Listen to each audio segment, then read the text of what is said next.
예, 지난 한 주간도 성령으로 말미암아 호흡하고, 성령으로 말미암아 할례받고, 성령으로 말미암아 하나님의 사랑을 부음받아서 하나님의 사랑을 누리고 하나님의 마음을 나타내는 그런 삶을 사셨는 줄로 믿습니다. 예, 우리가 호흡하듯이 그런 삶을 사셔야 돼요. 무슨 밥을 할 때도 그렇고 설거지를 할 때도 그렇고 주님의 마음으로 할 수 있게 해주세요. 네? 어디 가서 장사를 할 때도 주님의 마음으로 고객들을 섬길 수 있게 해주세요. 자녀들도 마찬가지. 나로 하는 것이 아니라 주님의 마음을 나타내면서 할 수 있게 해주세요.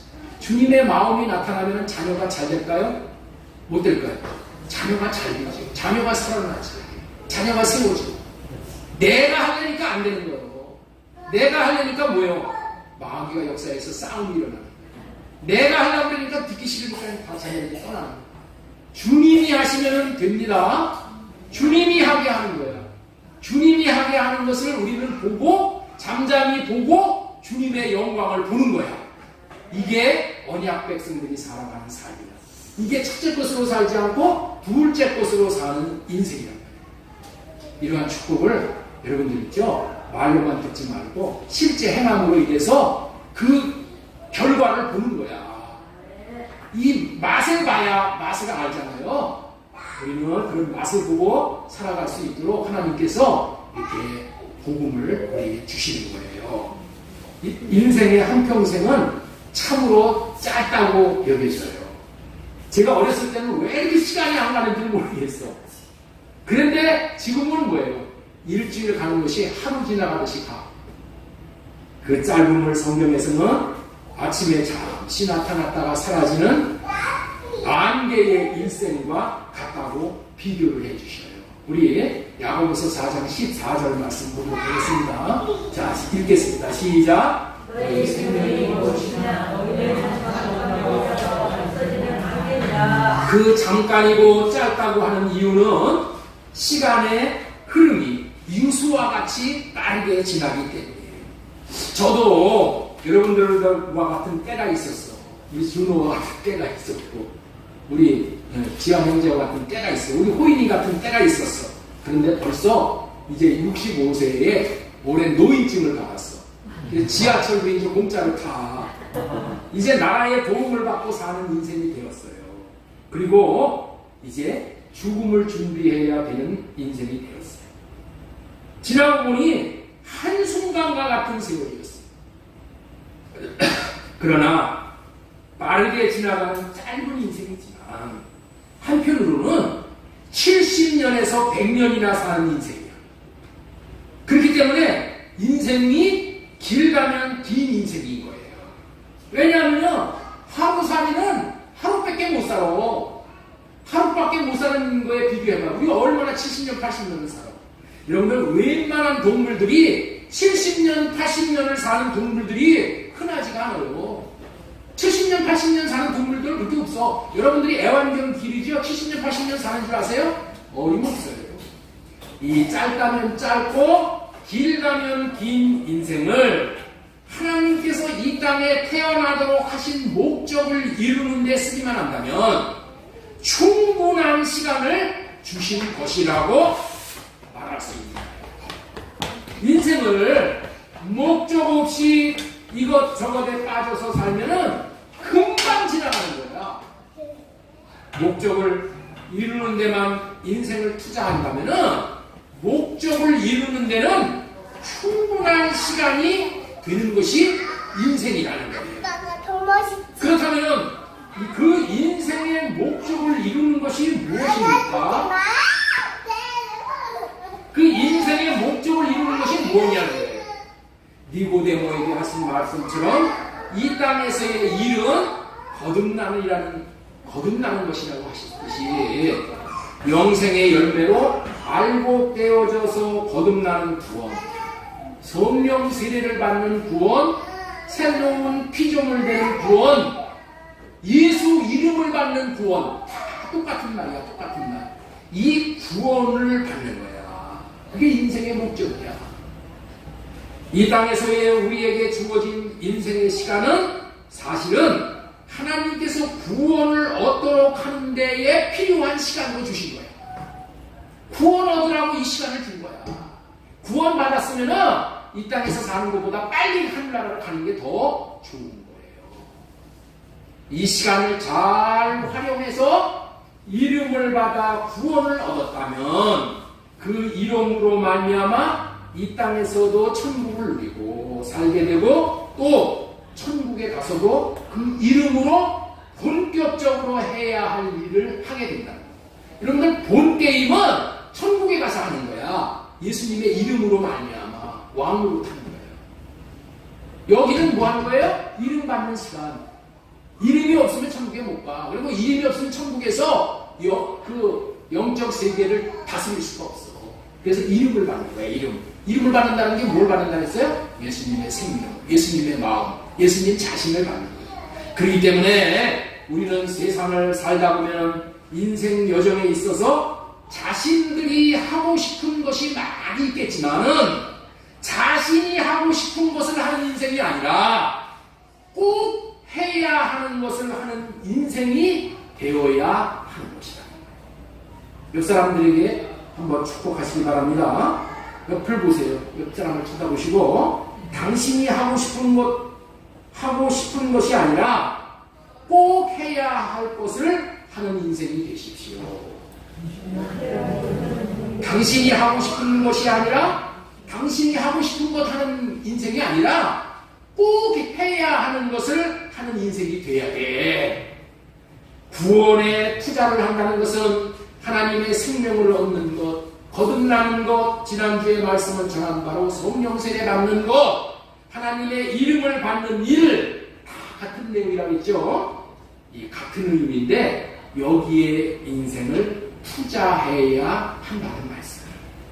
우리는 무엇보다도 죄 문제를 해결해야 하는 객관적인 구원과 하나님의 생명을 받는 주관적인 구원, 이 두 구원을 먼저 받아놓고 모아야 합니다. 일단은 죄 문제 해결을 받아야 돼. 일단 하나님의 생명을 받아야 돼. 그리고 나서 다른 것을 해도 늦지 않아요.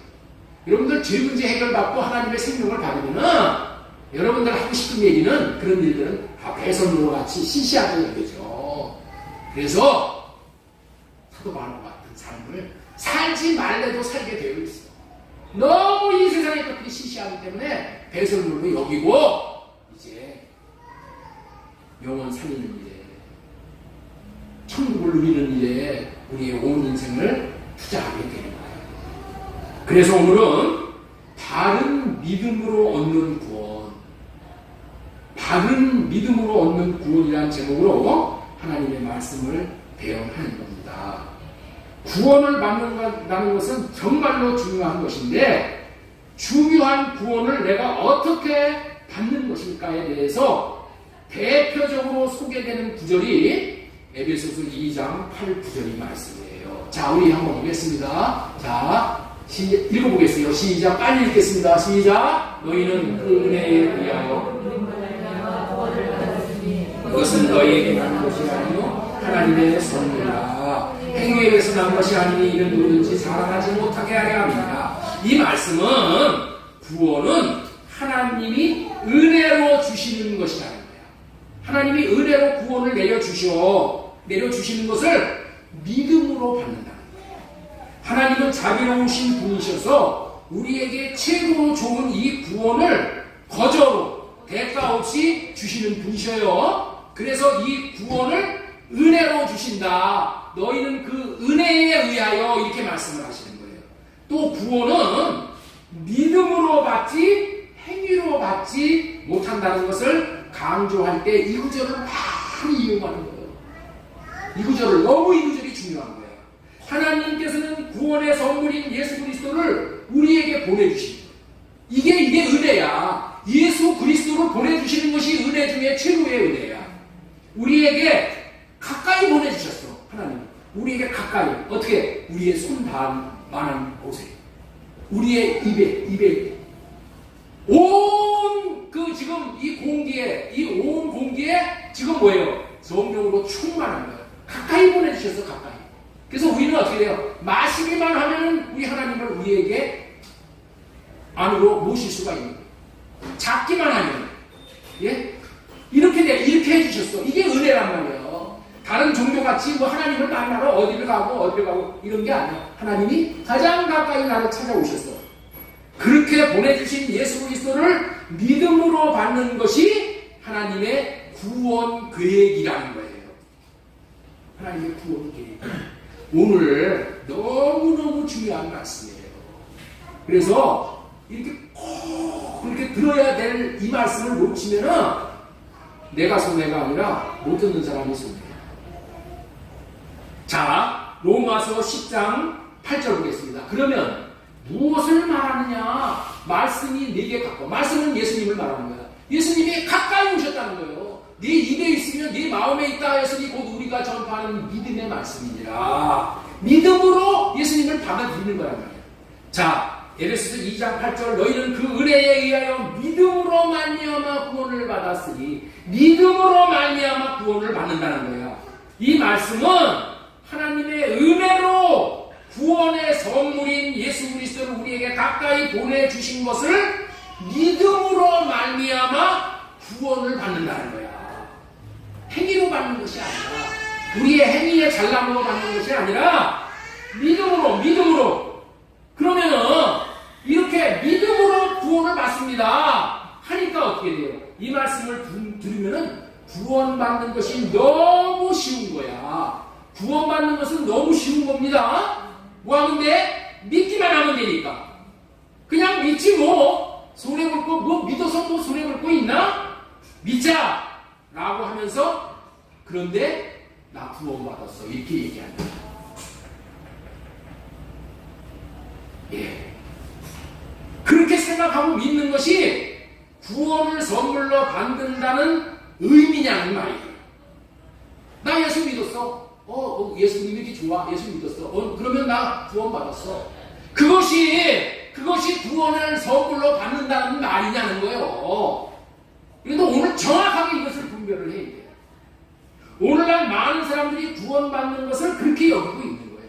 제가 몇 번 말씀드렸던 기억이 나는데, TV 방송에도 잘 나가는 그 변호사, 고승득 변호사라는 분이 있어요. 고승득 변호사. 뭐 여러 가지 존경하는 분이 저도 많이 있어. 그런데 그 변호사가 자신은 예수님을 믿는다고 하면서 그 믿는 이유를 나는 이래서 예수님을 믿는다 하면서 TV에서 말하는 것을 제가 직접 들었어. 뭐라고 얘기하냐? 만약에 예수 그리스도를 안 믿고 죽었는데 그때에 지옥이 있으면 큰일 나는 거 아니냐? 그렇기 때문에 일단 믿어놓고 보겠다는 심정으로 제가 믿었다는 거야. 왜냐하면 자신이 죽었는데 지옥이 있으면 거기에 안 들어갈 수가 없잖아. 그렇죠? 응? 자신이 죽었는데 지옥이 있으면 어떻게 돼요?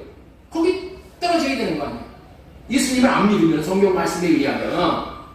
그러니까 예수님을 믿고 죽었는데 지옥이 있어. 그러면 믿는 것이 복이 되는 것이고, 그런데 내가 예수를 안 믿었는데 죽고 나니까 지옥이 있어. 그러면 어떻게 돼? 나 지옥 가는 거 아니야. 그러니까 이거 보통 중요한 게 아니기 때문에 일단 믿어놓고 보자. 보험 들어놓는 식으로 일단 예수 믿는 것을 믿어야 본전이니 그렇게 생각하고 자기는 예수님을 믿는다는 거예요. 여러분들, 이렇게 양다리 걸치기로 믿는 것을 하나님을 믿는다고 여겨서 구원을 주시겠냐는 거야. 예? 제 말하는 논리의 전개를 아시죠? 절대로 그렇게 믿는 것은 본문에서 말하는 구원과는 전혀 상관이 없는 것을 말합니다.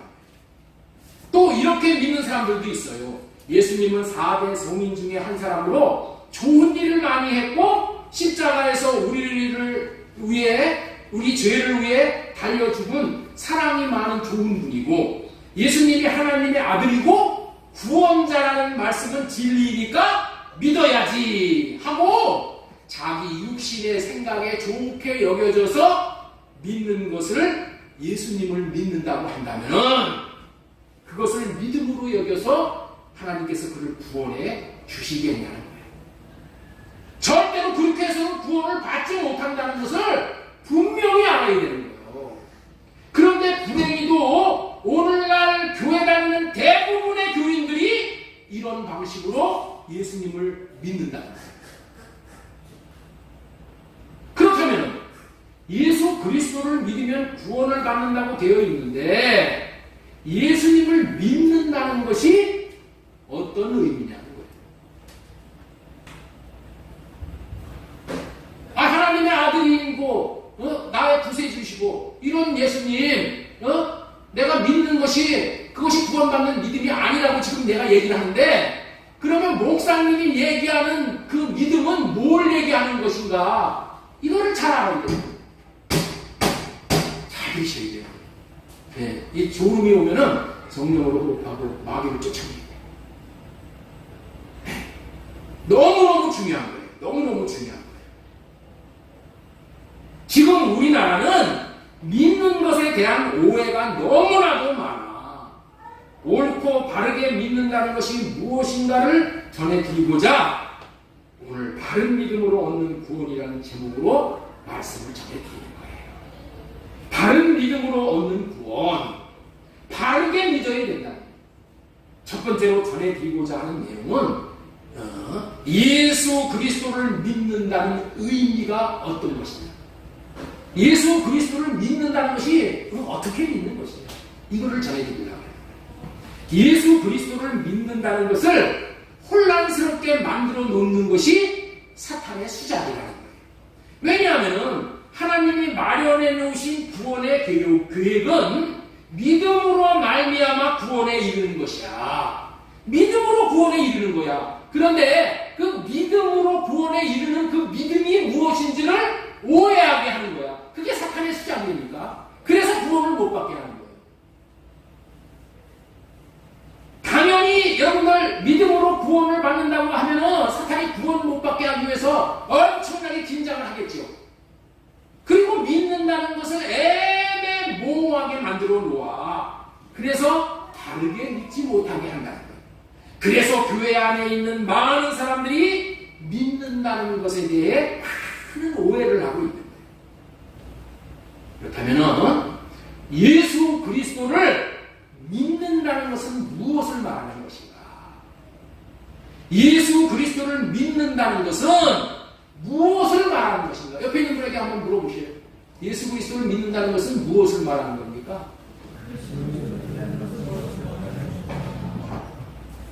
예수 그리스도를 믿는다는 것은 무엇을 말하는 거냐? 여기서 그 은혜에 의하여 믿음으로 말미암아 구원을 받았나니 이렇게 얘기하는데 믿음으로 말미암아 라는 그 믿음이 무엇을 얘기하는 거냐? 예수 그리스도를 믿는다는 것은 자신의 마음 안으로 예수 그리스도를 받아들이는 것을 말합니다. 믿는다는 말의 이해를 돕는 의미로 영어 단어로 표현을 한다면 accept, 띄워주세요. accept, receive, 이 받아들이는 거예요. 이 말의 의미는 머리로 아는 것이 아니야. 이 구원의 진리를 육신의 생각으로가 아니고 지식으로 받아들이는 것이 아니고 말로 믿는다고 말한다고 믿는 것이 아니라는 거예요. 마음으로 알고 마음으로 접수하는 것이고 마음으로 믿는 믿음이라는 거예요. 이것이 너무나도 중요하기 때문에 오늘 믿음이 무엇인가를 5가지의 성경 구절을 통해서 분별을 해드리려고 해요. 예수님을 믿는 믿음이 무엇인지가 확실하게 분별할 수 있고 합당하게 고백할 수 있는 시간이 되기를 바랍니다. 첫 번째, 요한복음 1장 12절 말씀이에요. 자, 영접하는 자, 그 이름을 믿는 자에게는 영접하는 자가 뭐예요? 이름을 억셉트하는 자, 받아들이는 자를 뭐라고 얘기한다? 그 이름을 믿는 자라고 얘기해요. 그 이름이 뭐예요? 예수님 자신을 얘기하는 거예요. 예수님을 받아들이는 것이, 예수님을 리시브하는 것이, 억셉트하는 것이 그 자라는 거야. 그것을 믿는 자라고 얘기하는 거야. 이 생각으로 예수 믿었어 이러는 게 아니고, 영접하는 거, 받아들이는 거, 이것이 뭐라고요? 예수님을 믿는 것이라는 거예요. 이 말을 다른 말로 표현을 한다면은, 예수님을 믿는다는 것은 예수님을 마음에 계시게 하는 거예요.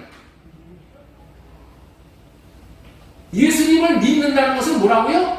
예수님을 마음에 계시게 하는 거야. 마음에 계셔야 돼. 자신 안에 예수 그리스도가 계셔야 되는 거야. 이게 믿는 거야, 이게. 자, 에베소서 3장 17절 말씀 보겠습니다.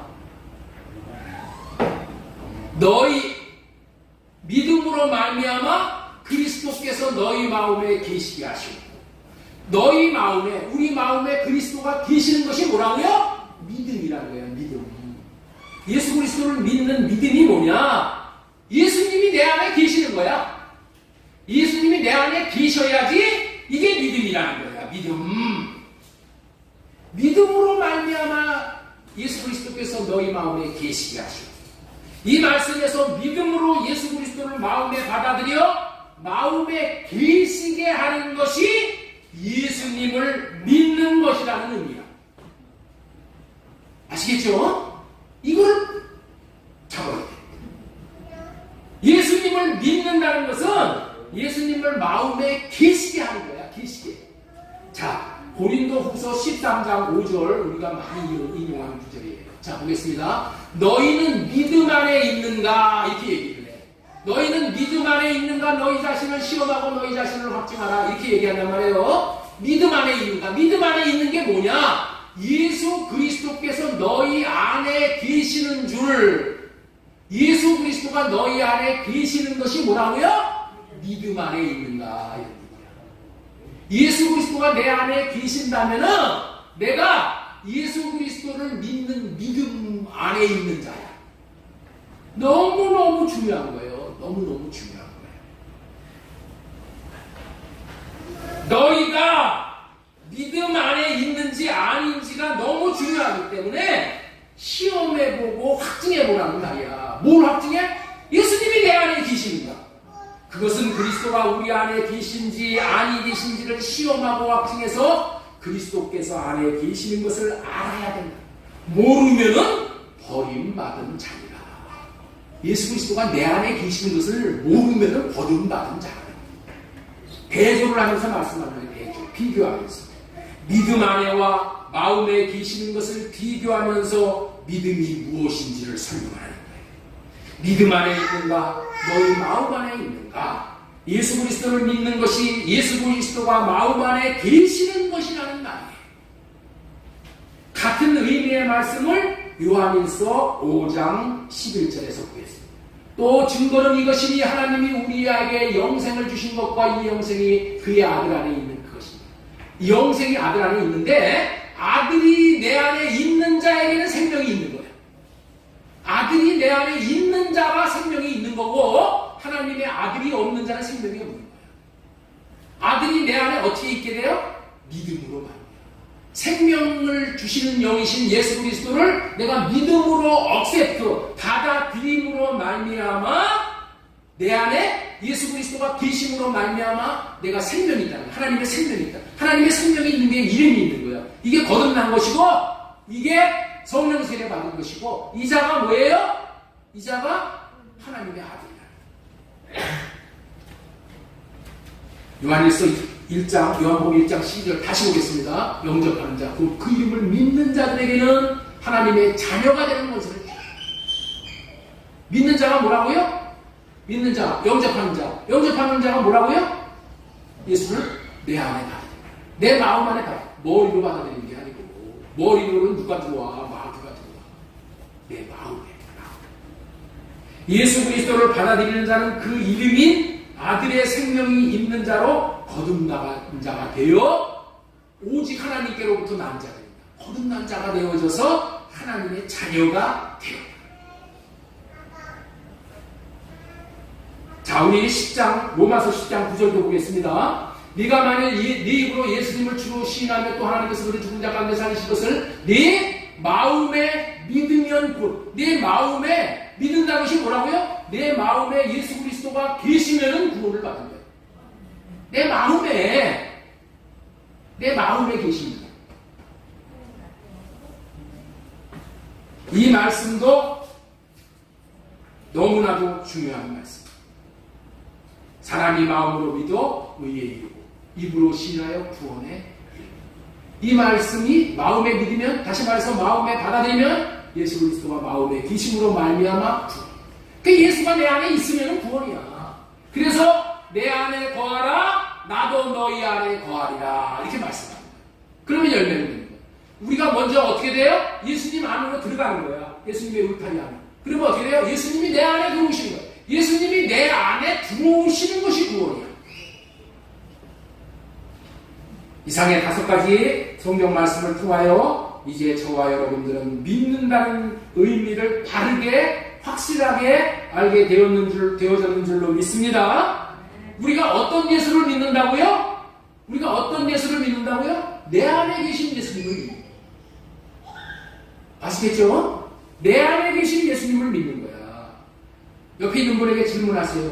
당신은 어떤 예수님을 믿고 계십니까? 답을 해보셔야지. 내 안에 계신 예수님. 내 안에 계셔야 돼요. 내 안에. 우리는 내 안에 계신 예수님을 믿는 거예요. 아시겠죠? 내 안에 계신 예수님.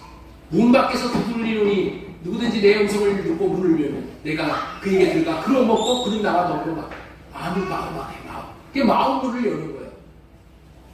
이렇게 주님께서 예수님을 믿는 것이 무엇인지를 계시해 주셨으니 오늘부터 확실하게 믿고 사셔야 됩니다. 내 안에 계신 예수님. 내 안에 계시려고 오신 예수님. 오늘 이후에는 이렇게 고백하고 사심으로 예수님이 안에 계심으로 말미암아 예수 그리스도를 믿는 자에게 예비해 놓으신 한량없는 하늘의 신령한 복, 땅에 기름진 복을 다 누리시기 바랍니다. 자, 그러면 예수님을 어떻게 내 안에 계시게 할 수 있는가? 내 안에 계시는 예수님을 믿어야 되는데 어떻게 예수님이 내 안에 계시게 할 수 있는가? 이게 중요하죠. 천금보다 중요한 게 이거예요. 어떻게 예수님이 내 안에 계십니까? 그래서 2번째 전해드리고자 하는 말씀은 내 안에 계시게 하는 방법이에요. 자, 띄워주세요. 2번째, 내 안에 계시게 하는 방법. 예수 그리스도를 내 안에 계시게 하는 언약이에요. 예수님이 내 안에 계시게 하는 것은 뭐예요? 언약으로 말미암아 그렇게 되는 거예요. 언약. 자, 요한복음 1장 12절 다시 한번 보겠습니다. 영접하는 자, 곧 그 이름을 믿는 자들에게는 하나님의 자녀가 되는 권세를 주셨으니, 여러분들 있죠? 예수 그리스도가 내 안에 계시게 하는 것이 거듭남이고 자녀됨이고 구원인데 어떻게 계시게 한다고요? 영접함으로 계시게 하는 거예요. 영접함으로. 영접함이 맞는 거예요. 영접함으로. 그런데 영접합니다 하면은 영접이 되는 건가요? 민지사님, 영접합니다 그러면 예수님이 내 안에 들어오셔? 안 들어와요?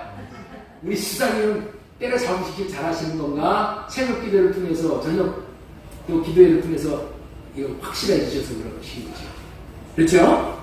그런 것이 아니고 영접하는 게 무엇인지를 분명히 알고 영접해야 되는 거예요. 영접하는 게 뭔지를 알아야 돼. 영접하는 것은 하나님이 하신 언약을 믿고 받아들이는 거예요. 하나님이 하신 언약이 무엇입니까? 예수 그리스도가 안에 계시게 하시겠다는 것이 하나님께서 우리에게 약속하신 언약이야. 예수 그리스도가 내 안에 계시게 하시겠다는 것이 그게 할례 언약이야. 그게 새 언약이고 그것이 둘째 언약이란 말이에요. 그게 생명의 성령이고 예수 그리스도가 안에 계시게 하겠다는 거예요. 어떻게? 마음의 법으로 들어오시면서 계시게 하겠다. 자, 에레미야 31장 33절 보겠습니다. 이게 새 언약이잖아요.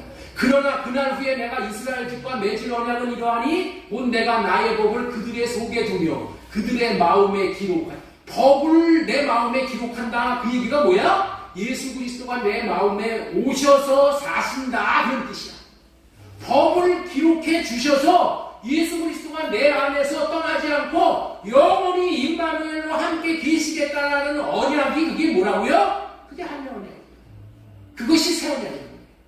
예수 그리스도께서 내 안에 들어오시겠다라는 언약을 믿고 받아들이는 것이 그것이 영접이라는 거예요. 이 영접을 바르게 알고 영접을 해야지. 나 예수님 영접해. 야, 예수가 너 쥐 사가지고 너 생명 주고 뭐 다 할 거야. 예수님 영접해. 그런 게 영접이 아니고 하나님께서 해주시겠다라는 언약을 믿는 것이 그것이 뭐라고요? 믿는 것이 그것이 영접이야. 믿고 받아들이는 것이 그게 영접이라는 거예요. 하나님이 하신 언약만 이루시는 분이다. 언약만. 누가복음 13장 22절 이하에서는 구원받는 것을 좁은 문으로 들어가는 것으로 비유를 해서 구원을 말씀하고 계셔요.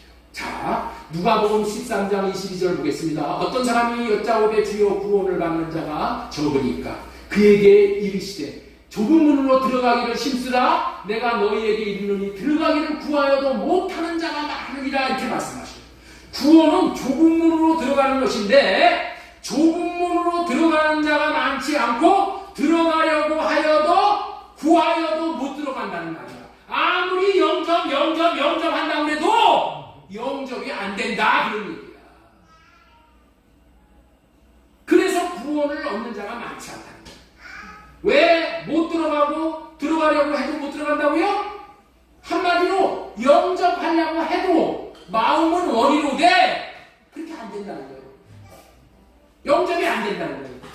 오늘 본문에 부합되게 설명을 한다면 말로만 영접하면 되는 줄 알았는데 그건 영접이 아니라는 거예요.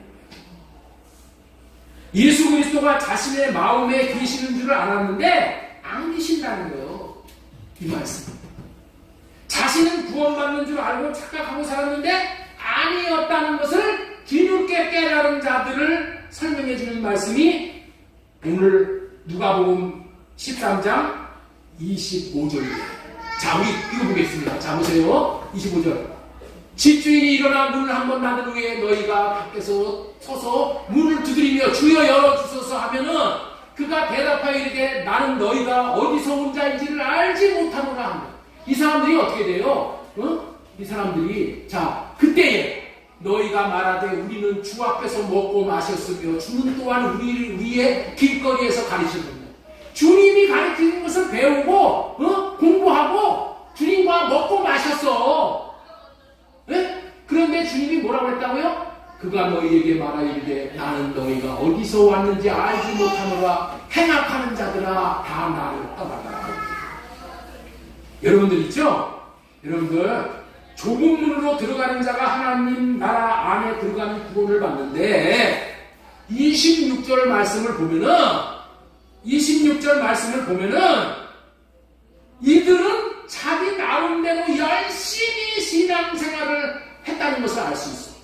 그렇죠? 열심히 성경 공부하고 열심히 봉사하고 열심히 주님과 교제하고 뭐 했다고 그런 것을 그렇게 얘기하잖아. 그렇죠? 그때 너희가 말하되 우리는 주 앞에서 먹고 마셨으며 주는 또한 우리의 길거리에서 가르치셨나이다.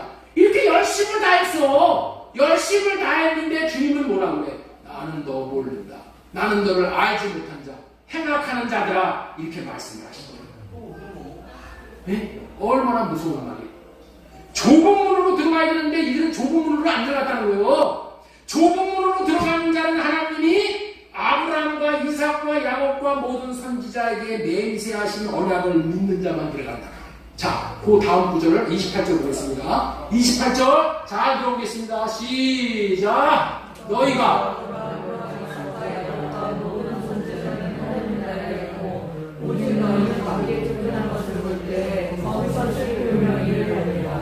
아브라함과 이삭과 야곱과 모든 선지자는 하나님 나라 안에 있어. 이게 뭐예요?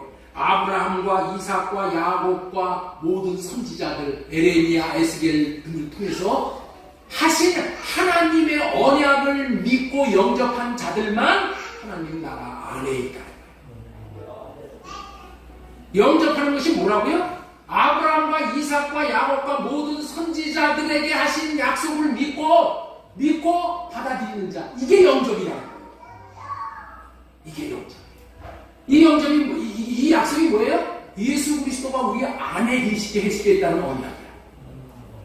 그러니까 아브라함과 이삭과 야곱과 모든 선지자, 이 할례 언약과 새 언약, 두 번째 언약, 이 언약을 믿고 받아들이지 않은 사람은 제 아무리 내가 예수님 영접한다고 해도 다 소용이 없다는 거예요. 오늘 얘기하잖아요.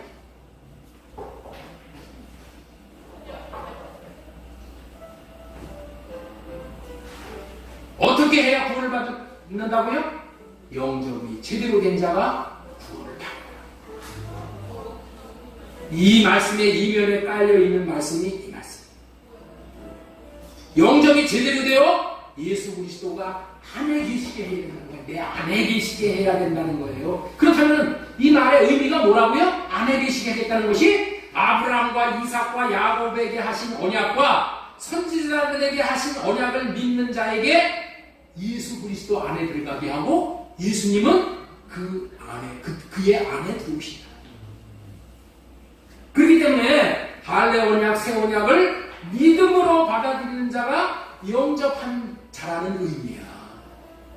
다시 말해서 제가 누누이 강조하는 예수님은 하나님 아브라함과 이삭과 야곱과 선지자들에게 하신 언약을 이루어 주시기 위해서 하나님의 아들이 그리스도로 오셨다는 것을 믿는 자들 안에 예수 그리스도가 들어와 계시는 거예요. 하나님은 언약을 초월하지 않으십니다. 다시 한번 누가복음 13장 28절 보겠습니다. 너희가 아브라함과 이삭과 야곱과 모든 선지자들은 하나님 나라에 있고 오직 너희는 밖에 쫓겨나는 것을 볼 때 아브라함과 이삭과 야곱과 모든 선지자만이 좁은 길을 걸어가는 거야. 그러면 교회 안에 지금 이 좁은 길을 걷는 자들이 많지 않다는 거예요.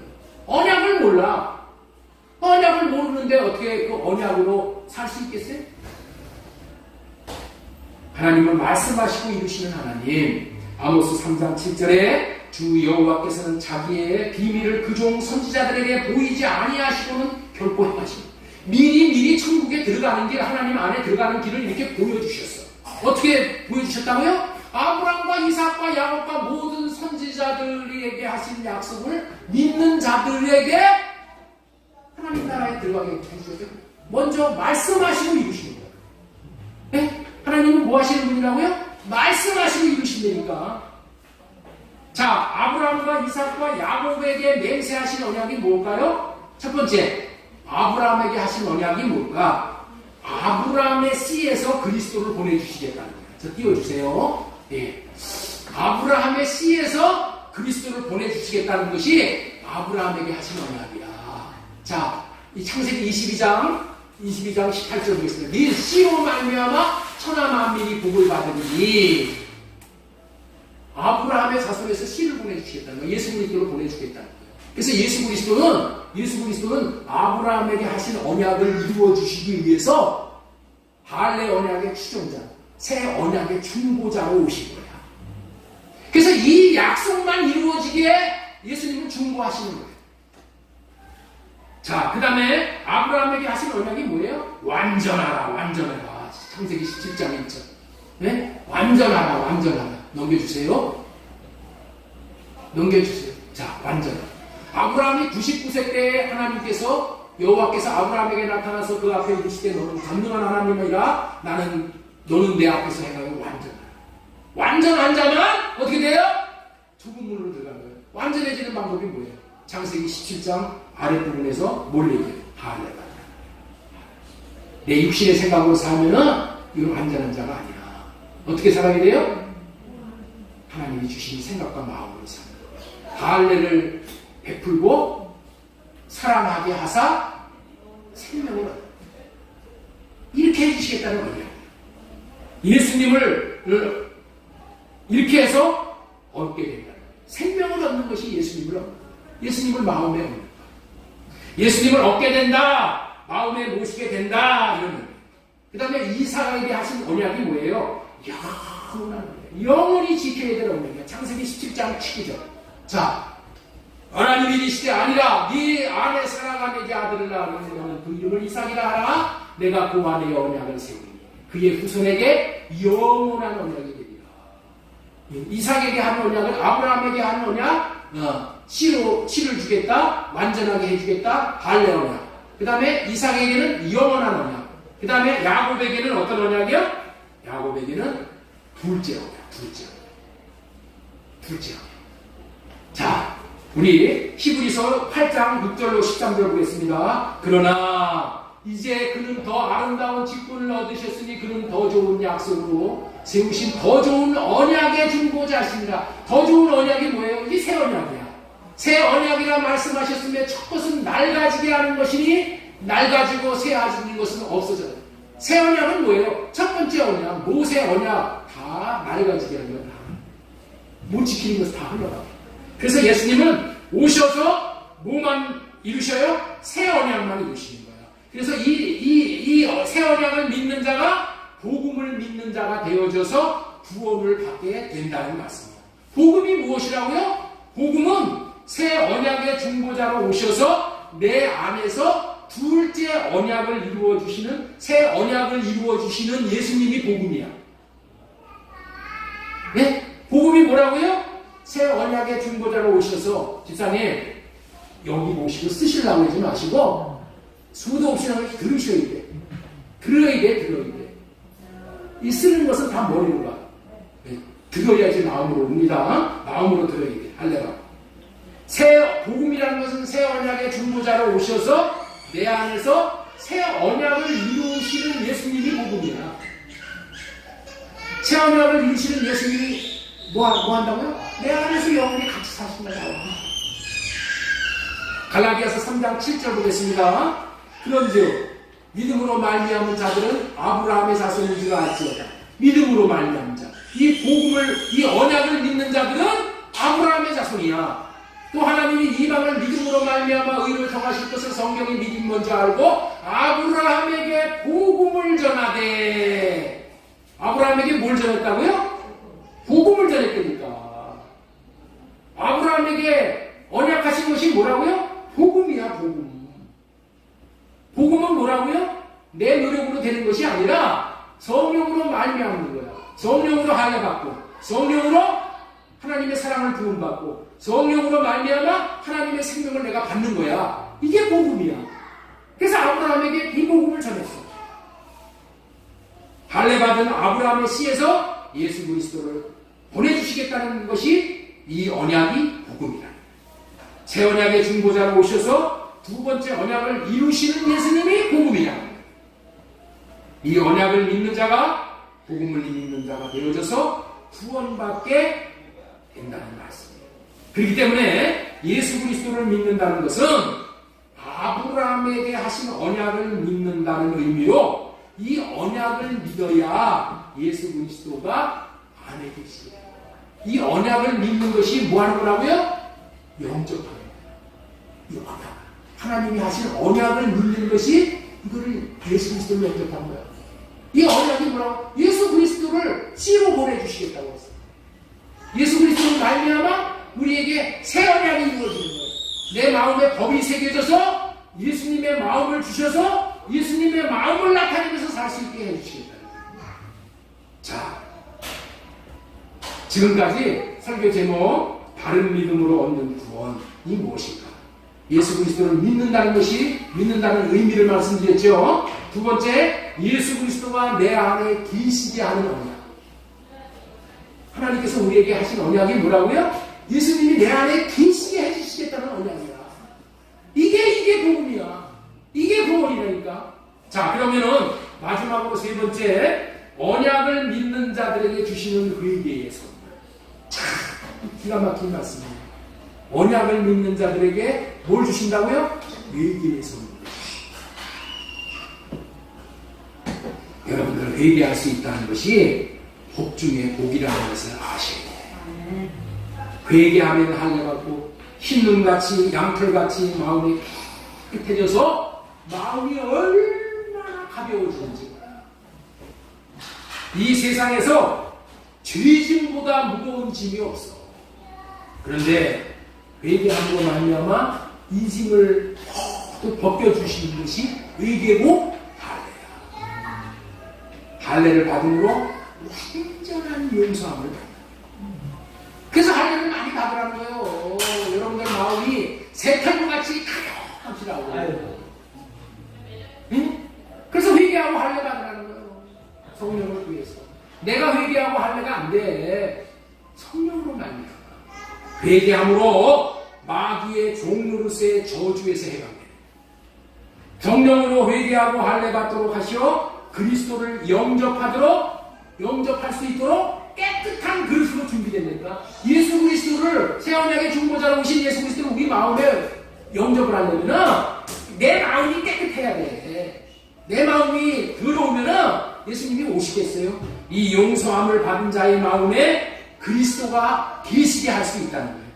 위조하시는 성령으로 말미암아 성령이 바깥에서 역사를 하시어 자신의 죄를 깨닫고 회개함으로 할례를 받게 되어진다는 거예요. 지난주에 제자훈련은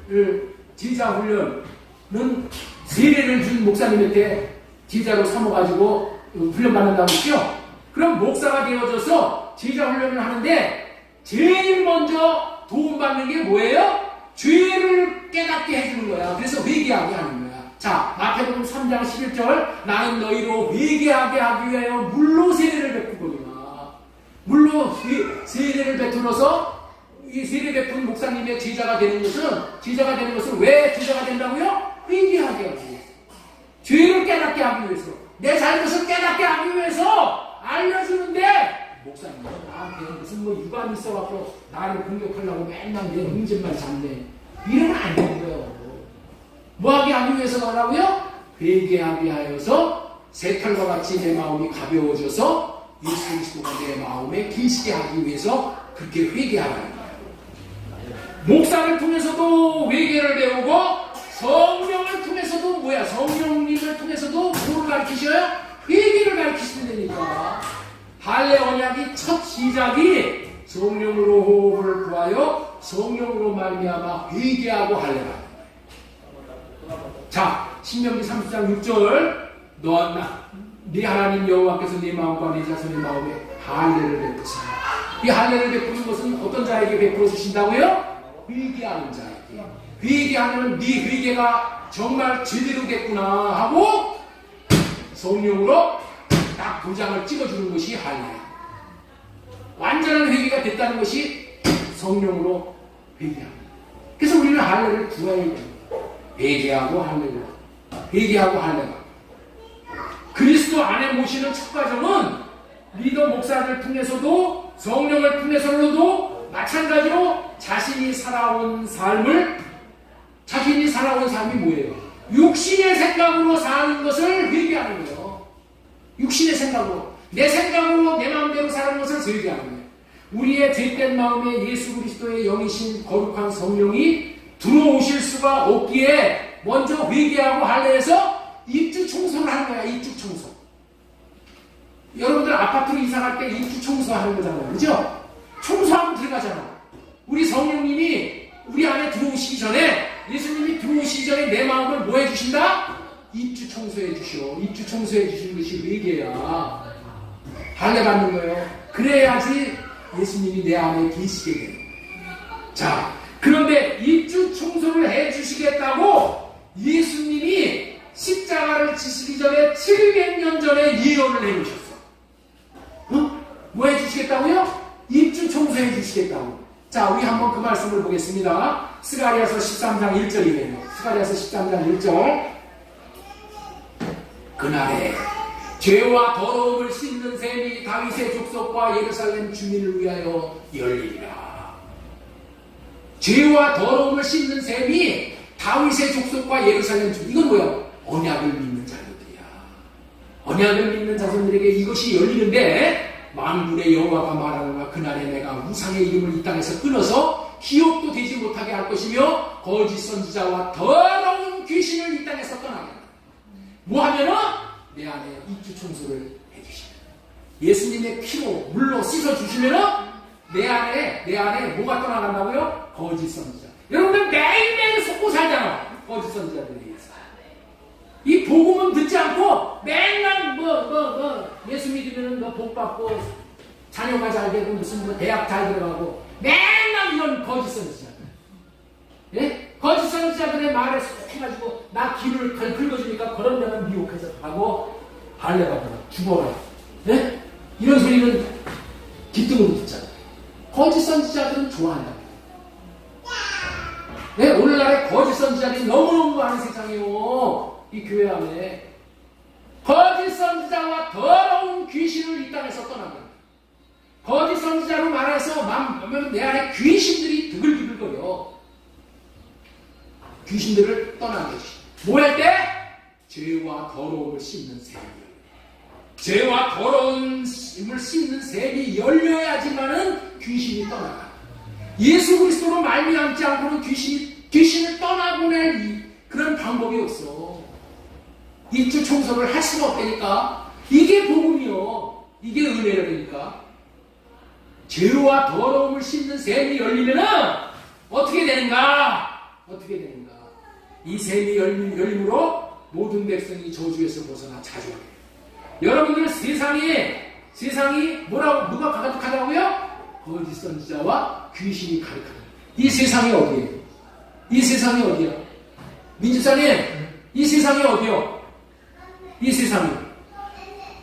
세상이 어디예요? 내 마음. 내 마음에 온 이 우주가 다 들어있어. 거짓 선지자가 속이고 귀신의 손품에 넘어감으로 육신의 생각으로 살아서 더러운 인생이 되는 거예요. 그러나 이 셈이 열리면 죄와 더러움이 씻게 돼요. 어떤 사람에게 이 셈이 열려요? 아브라함과 이삭과 야곱과 모든 선지자들에게 하신 언약을 믿을 때에 이 셈이 열려요.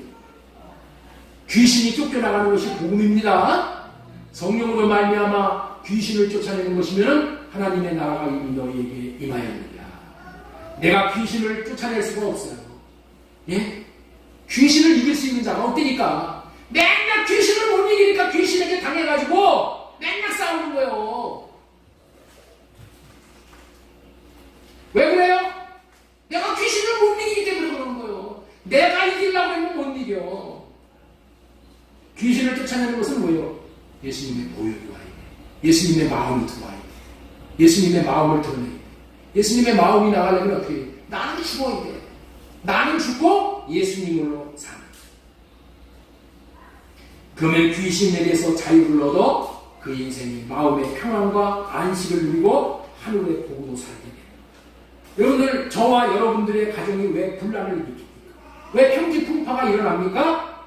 자신이 잘못됐다고 회개하지 않고 할례받지 못했기 때문에 가정이 마귀의 운동장이 돼요. 내가 잘못했다는 소리를 못해. 누가? 왜 못해요? 마귀가 네가 잘못한 게 뭐 있냐? 너는 잘못한 게 없어. 저 인간이 잘못했지. 맨날 이런 소리만 듣는다니까? 그러니까 마귀가 들려주는 말만 듣고 맨날 난판만 하는 거예요. 그래서 마귀의 운동장, 마귀에게 멍석을 따라오고 죽는 거예요. 여러분들, 귀신을 내쫓는 방법은 부부가 서로 죄를 구하는 거예요. 여보, 내가 잘못했어. 여보, 내가 잘못했어. 내 탓이야. 나 때문이야. 자신이 잘못했다고 회개하고 하려고 하는 거예요. 그러면 마귀가 떠나고 가정 천국이 되는 거예요. 내가 잘못했어. 내가 잘못해서 당신이 오죽하면 그런 얘기를 나한테 하겠어. 얼마나 마음이 아프냐. 나 때문이야. 내 탓이야. 내가 잘못했어. 용서해줘. 이거를 할 수 있어요. 그런데 마귀가 이 말을 못하게 해. 이 말을 죽어도 못하게 해. 그러나 죄와 더러움을 씻는 셈이 언약을 믿는 다윗의 족속과 예루살렘 주민에게 열려주면은 이 말을 할 수 있게 된다는 거예요. 주님의 마음이 오면은 내가 잘못했어. 나 때문이야. 내 탓이야. 이 말을 할 수 있게 된다. 그래서 거짓 선지자와 더러운 귀신이 떠나. 그러면 이 죄와 더러움을 씻는 셈이 언제 열린다고요? 언제 열린다고? 언제 열린다고요? 이 말씀 앞에 스가랴서 12장에 열리는 것이 이유가 있습니다. 자, 보겠습니다. 스가랴서 12장 10절 내가 다윗의 집과 예루살렘 주민에게 은총과 강구하는 심령을 부어주리니 그들이 그 찌른 바 그를 바라보고 그를 위하여 애통하기를 독자를 위하여 애통하리라. 그를 위하여 통곡하기를 장자를 위하여 통곡하기도 한탄. 회개가 어떤 내용인가를 보여주는 거야. 회개는 어떻게 한다고 해야 된다고 말씀하는 거야.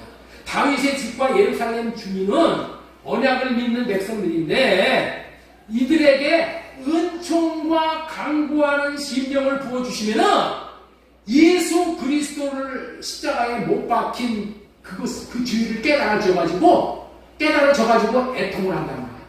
여러분들 있죠? 여러분들 하나님께서 나에게 은총과 강구하는 심령을 부어주면 어떻게 되냐? 예수 그리스도를 향해서 내가 찌른 거 그것도 깨달아지고 남편을 위해서 내가 찌른 거 아내에게 내가 찌른 거 참으로 내가 찌른 거 이 죄가 깨달아지고 어떻게 해서 깨달아진다고요? 어떻게 해서 깨달아진다고요? 은총과 강구하는 영을 부어주시면은 은총과 강구하는 심령을 부어주시면은 이렇게 그것이 깨달아져가지고 내가 잘못한 것이 깨달아져서 회개하게 돼요. 회개를 할 때 어떻게 회개를 해요? 예수 그리스도가 십자가에 못 박힌 것을 보고 애통하는데 애미가 자기 독자를 잃은 자가 애통합니다. 여러분들 있죠? 애미가 자기 하나밖에 없는 독자가 죽어버렸어.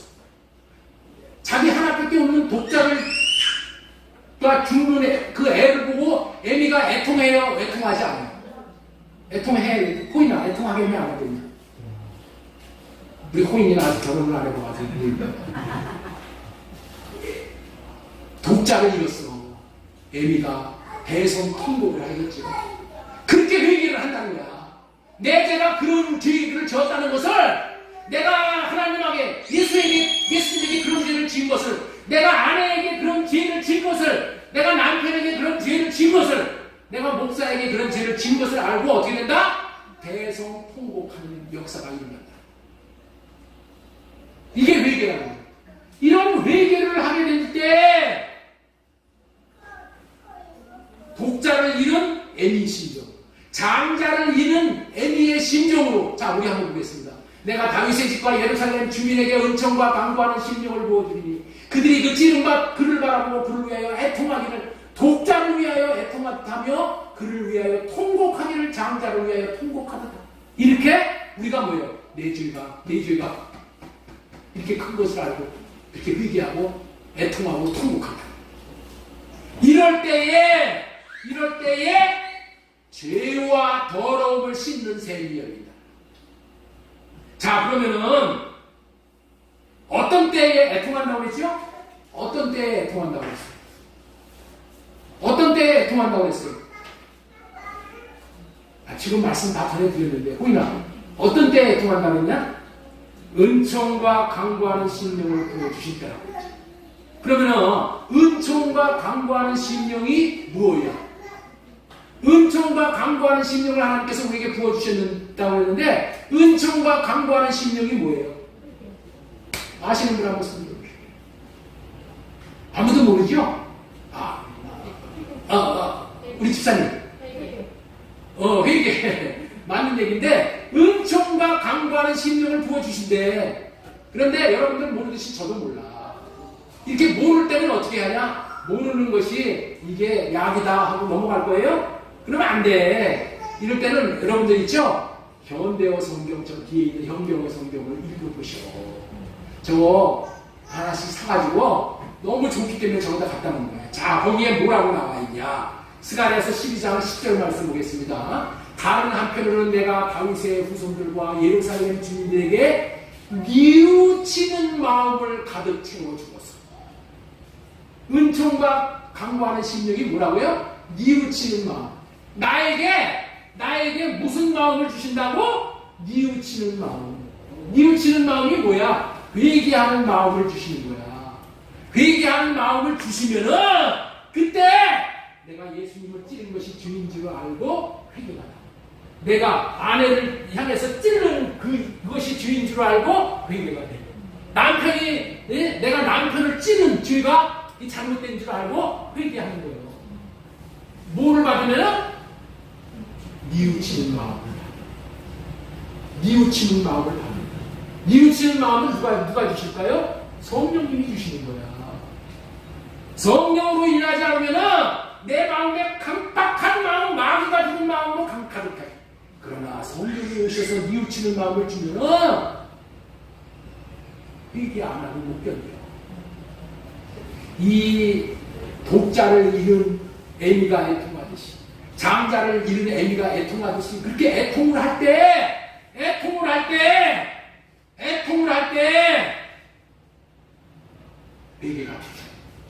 회개가 터짐으로 인해서 죄와 더러움을 씻는 샘이 열려서 내 아들이 청소가 돼요. 자, 우리 12장 11절을 다시 한번 보겠습니다. 11절. 다시 10절부터 보겠습니다. 다른 한편은 내가 다윗의 후손과 예루살렘 주민들에게 뉘우치는 마음을 가득 채워주었어.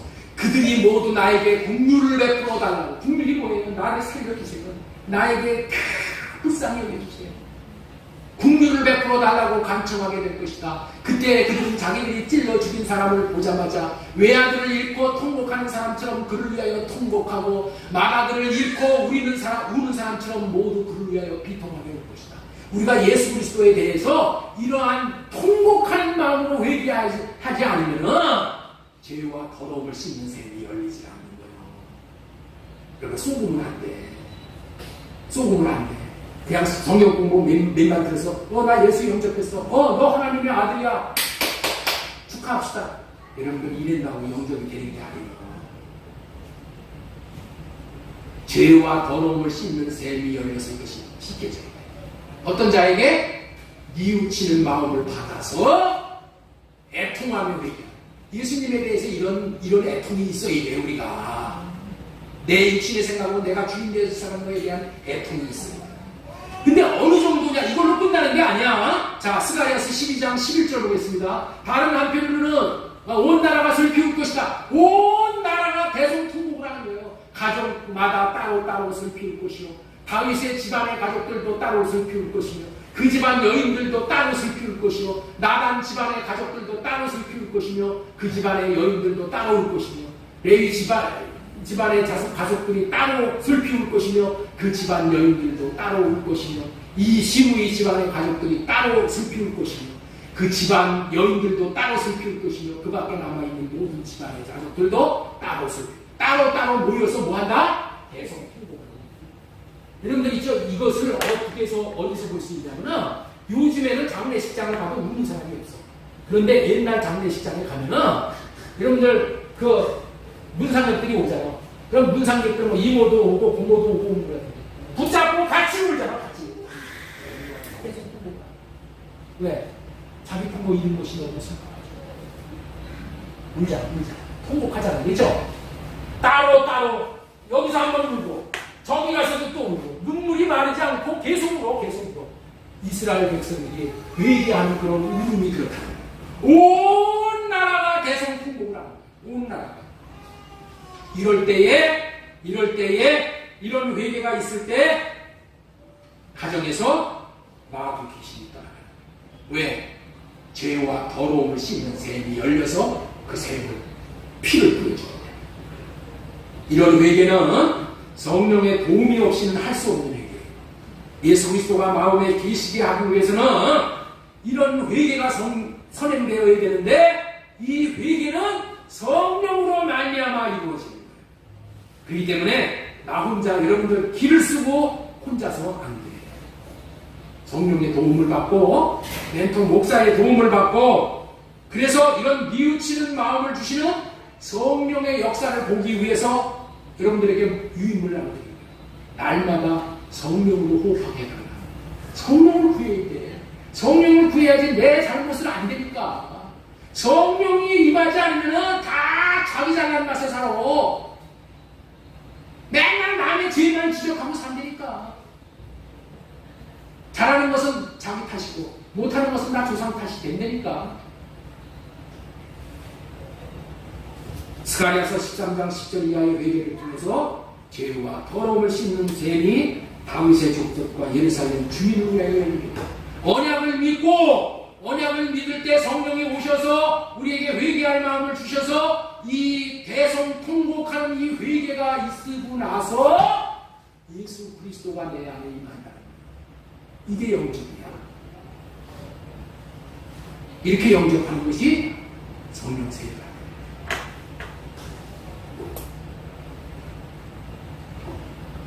사도행전 11장 우리 지금 시간이 가면 너무 중요하니까 조금만 더 하겠습니다. 저기에 이 회개에 대한 것을 3주 전서부터 원고를 다 준비해 놨었어. 그런데 매일 늦어짐으로 인해서 이걸 못했어요. 근데 이거 한없이 갈 수가 없어서 조금만 더 하겠습니다. 자, 우리 회개가 얼마나 좋은 것인지 사도행전 11장 18절 말씀 보겠습니다. 자, 우리 같이 한번 읽겠습니다. 시작. 그들이 이 말을 듣고 잠잠하여 이방인에게도 생명을 얻는 회개를 주셨도다. 이 회개하고 할례 받을 때 생명을, 회개를 통해서 성령 받고 예수 그리스도가 마음에 계시게 되는 것이기 때문에 생명을 얻는 회개라고 표현하는 것인 것을 믿으시기 바랍니다. 회개와 할례 받지 않는 상태에서 구원은 없는 거야. 부흥은 없는 거야. 부흥은 없어요. 여러분들 1907년도에 평양의 대부흥은 이와 같은 회개가 있는 대부흥이에요. 길선주 장로를 비롯한 여러 사람이 이 회개가 있은 후에 대부흥을 맞이했어. 그런데 1970년도 이후에 오순절 교회를 중심으로 이 삼박자 축복의 부흥은 애통하는 회개가 없는, 다시 말해서 성령 세례가 없는 변태적인 대부흥이었다라고 그렇게 신학자들이 회고를 합니다. 부흥은 회개와 할례의 성령 세례를 통한 부흥이어야지 인위적인 부흥은 부자입니다. 여러분들, 저와 여러분의 가정도 이 회개를 통해서 이런 회개, 성령으로 말미암아 회개할 마음, 뉘우치는 마음을 받아서 회개하여서 여러분들의 마음이 정말 깨끗해져서 그 마음에 예수 그리스도를 영접하고 그 마음 안에서 놀라운 그런 하나님을 경험하는, 날마다 생수의 강이 터지는 놀라운 생애가 되어지기를 주 예수님의 이름으로 축복합니다. 자, 우리 마태복음 3장 16절 보겠습니다. 예수님께서 세례를 받으시고 곧 물에서 올라오실 때 하늘이 열리고 하나님의 성령이 비둘기같이 내려 그 위에 임하시니 보이더니 하늘로부터 소리가 있어 말씀하시되 이는 내 사랑하는 아들이요 내 기뻐하는 자. 예수님이 죽으셨잖아. 물속에 들어가서 죽으셨죠? 세례 받으면서 죽고 나니까 무슨 일이 벌어져요? 성령이 임하는 거예요. 성령이 임하.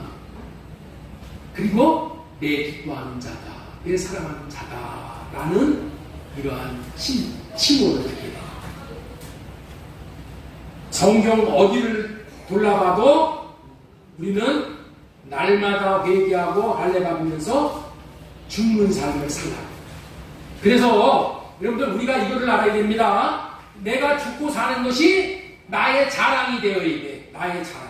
사도 바울이 고린도전서 15장 31절 이 말씀만 보고 마치겠습니다. 자, 형제들아, 내가 그리스도 예수 우리 주 안에서 가진 바 너희에 대한 나의 자랑을 두고 단언하노니 나는 날마다 죽는다. 여러분들 있죠? 죽을 수 있는 것이 자랑거리입니다. 내가 죽으면 어떻게 돼요? 하나님의 영광이 나타나. 사도 바울은 이 경험을 했어. 그래서 뭐야? 나는 날마다 죽는다. 이 죽는 것이 자랑이야. 죽는 것이 자랑이 되어야 됩니다. 아니, 죽으면은 하나님 하나님의 영광이 나타나. 가정의 평화가 와. 가정이 천국이 돼. 내 교회가 천국이 돼. 내 자녀들이 놀라운 복을 받아보게 돼. 내가 죽는 것. 그래서 사도 바울은 뭐라고 했다고요? 내가 죽는 것이 나의 최고의 자랑이다. 어? 내 마음대로 사는 것이, 내 뜻대로 사는 것이 자랑이 아니라 나는 죽고 예수님으로 사는 것이 자랑이 되는 최고의 인생이 되어지기를 주 예수님의 이름으로 축원합니다.